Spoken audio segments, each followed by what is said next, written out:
President Donald Trump said efforts to curb North Korea's nuclear weapons program would be front and center of his two-day visit to South Korea, and he projected optimism that the rising tensions could be abated peacefully.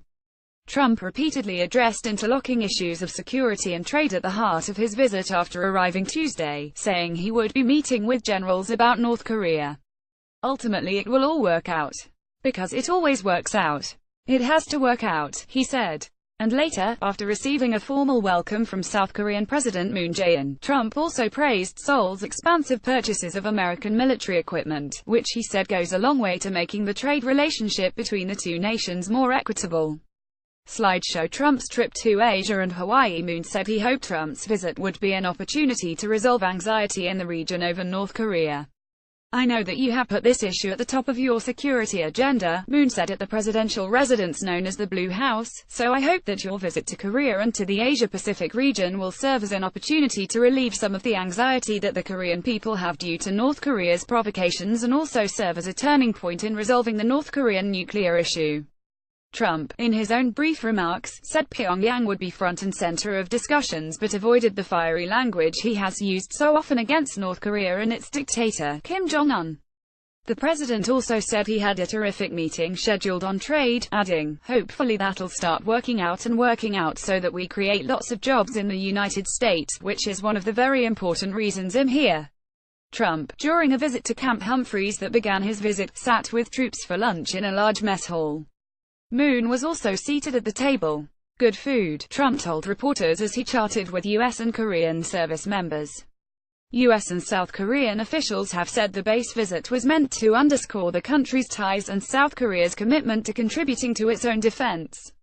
Burden sharing is a theme Trump has stressed ever since his presidential campaign. South Korea is the second stop on Trump's five-country Asian tour. In Japan, he refused to rule out eventual military action against the North and exhorted dictator Kim Jong-un to stop weapons testing, calling the recent launches of missiles over American allies like Japan a threat to the civilized world and international peace and stability. Trump is skipping the customary trip to the demilitarized zone separating North and South, a pilgrimage made by every U.S. president except one since Ronald Reagan as a demonstration of solidarity with the South. A senior administration recently dubbed the border trip as a bit of a cliché, and several other members of the administration, including Vice President Mike Pence, have visited the DMZ this year.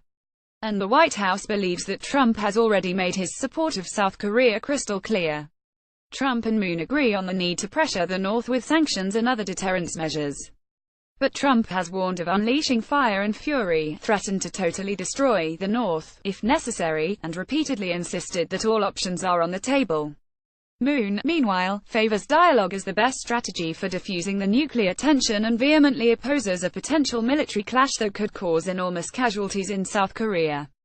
Trump backed up his strong words about North Korea by sending a budget request to Capitol Hill on Monday for $4 billion to support additional efforts to detect, defeat, and defend against any North Korean use of ballistic missiles against the United States, its deployed forces, allies, or partners. And as he departed for South Korea, he tweeted that Moon is a fine gentleman, adding, "We will figure it all out on a personal level." Trump and Moon have not developed the same close rapport as Trump has with Abe or even China's Xi Jinping. Part of Moon's mission during the visit will likely be to strengthen his personal ties with Trump, said Michael O'Hanlon, a senior fellow in foreign policy at the Brookings Institution. Now poor President Moon is playing catch-up ball because everyone acknowledges that helps not bonding quite as much with Donald Trump as the rest of the region, said O'Hanlon. He said Moon could face pressure to dare a stronger relationship, whereas in most other parts of the world, people are trying to keep their distance from Donald Trump. Trump was spending Tuesday in meetings with Moon, hold a joint press conference and be feted at a state dinner. Trade also is expected to be a major topic of discussion. Trump has considered pulling out of the United States-Korea Free Trade Agreement, also known as KOIUS, blaming it for the U.S.-South Korea trade deficit. Associated Press writers Ken Thomas and Catherine Lucy in Washington contributed to this report. Follow Colvin on Twitter at http://twitter.com@colvinjohnlemire, at http://twitter.com@johnlemire.